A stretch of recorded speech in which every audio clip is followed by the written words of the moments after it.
Salut les traders et bienvenue à nouveau dans une nouvelle vidéo de TripaTrading. Aujourd'hui je vous explique une stratégie très rentable de scalping 1 minute. Commençons tout de suite.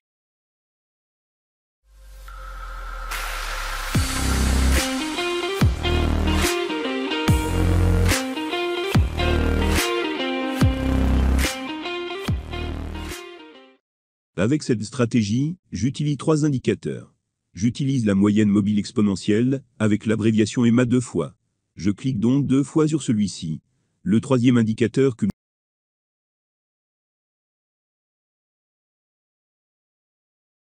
Le premier indicateur de moyenne mobile a une longueur de 200. Appuyez sur les paramètres de l'indicateur et ensuite entrez 200 à la longueur. La deuxième EMA que nous utilisons a une longueur de 50. Appuyez sur les paramètres de cet indicateur et saisissez la longueur 50. Je mets la couleur de celle-ci en vert. Les paramètres de l'indicateur ATR sont par défaut et non pas. Nous utilisons un ratio risque/récompense de 1,5 pour cet indicateur. Cela signifie que nous risquons 1 sur un stop loss et récompensons 1,5 sur une position profitable. C'est toujours à vous de décider combien vous voulez risquer sur un stop loss. Par exemple, cela peut être $100. Si vous voulez risquer $100 sur un stop loss, vous gagnerez $150 sur une position. Dans cette stratégie, nous basons notre stop loss sur la valeur de l'ATR. Ici, sur le côté droit de l'écran, nous voyons que l'ATR a une valeur et chaque fois que nous ouvrons une position, nous regardons la valeur de l'ATR et nous basons notre stop loss et notre take profit sur cette valeur. Les règles de cette stratégie sont simples. À savoir, ce que nous attendons est simplement un croisement entre les 250 EMA sur l'échelle de temps d'1 minute. Assurez-vous que vous êtes sur la bonne échelle de temps. Si la 50 EMA se retrouve au-dessus de la 200, c'est le signal d'une hausse des prix. Nous voulons alors voir un repli vers les 50 ou 200 EMA, comme nous le voyons ici. Une fois que le prix a effectué un repli, nous attendons simplement un retournement avant d'ouvrir. Un renversement peut être caractérisé par le fait que le prix chute d'abord à travers les 50 ou 200 EMA et remonte ensuite. Ici, nous voyons que le prix descend d'abord en dessous de l'EMA 50, puis remonte au-dessus. Ceci est notre confirmation pour ouvrir une position d'achat. Une fois que nous avons cette confirmation, nous regardons la valeur de l'ATR à ce moment-là. Nous voyons que l'ATR a une valeur de 11,6. Nous ouvrons maintenant une position d'achat et fixons notre stop loss à 2 fois la valeur de l'ATR. 2 fois 11. Dans l'outil stop loss, vous pouvez trouver la valeur en bas à gauche. Donc maintenant nous la faisons glisser vers 23,6. Parfois, vous n'arrivez pas toujours exactement au résultat. Vous pouvez alors choisir d'arrêter. Ensuite, nous fixons notre objectif de prise de profit maintenant 3 fois plus élevé que la valeur de l'ATR.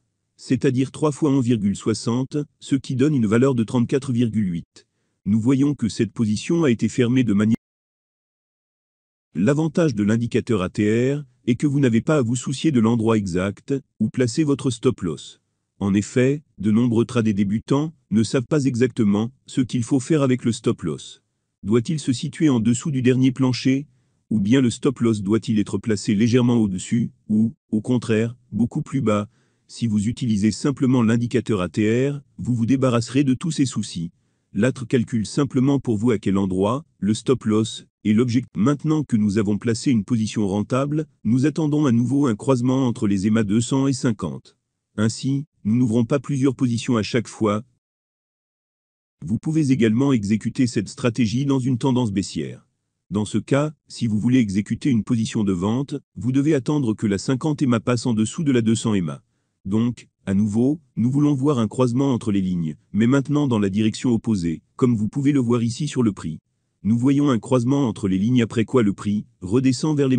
Après que le prix soit passé au-dessus des 50 et 200 EMA, il est repassé en dessous, ce qui nous a donné la confirmation d'ouvrir une position de vente. À la clôture de la bougie, j'ouvre ma position de vente, et je regarde à combien se situe l'ATR. Il est à 11,9.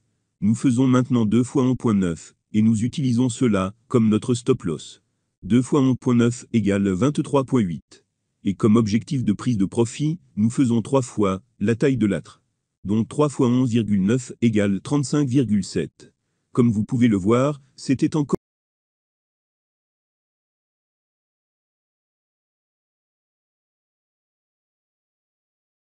En pariant uniquement sur de petits mouvements de prix, vous pourriez penser que ce n'est pas très rentable.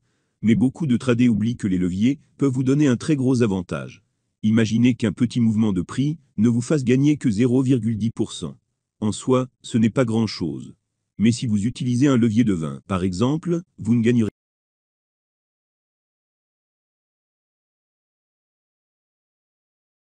Les leviers peuvent être utilisés, par exemple, sur la bourse de crypto-monnaie Bibi sur laquelle je trade moi-même.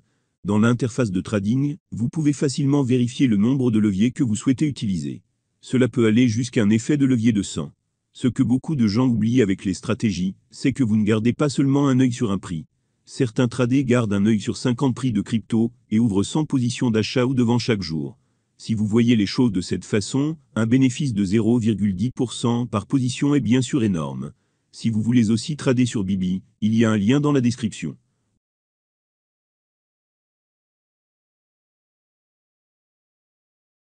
Si vous ne voulez pas trader du tout, vous pouvez bien sûr toujours utiliser notre abonnement premium. Avec notre abonnement premium, vous négociez avec nos positions, et si vous ne réalisez pas de profit, vous récupérez vos frais d'abonnement. Vous trouverez de plus amples informations sur notre site web. Je vous remercie d'avoir regardé cette vidéo, et j'ai hâte de vous revoir la semaine prochaine.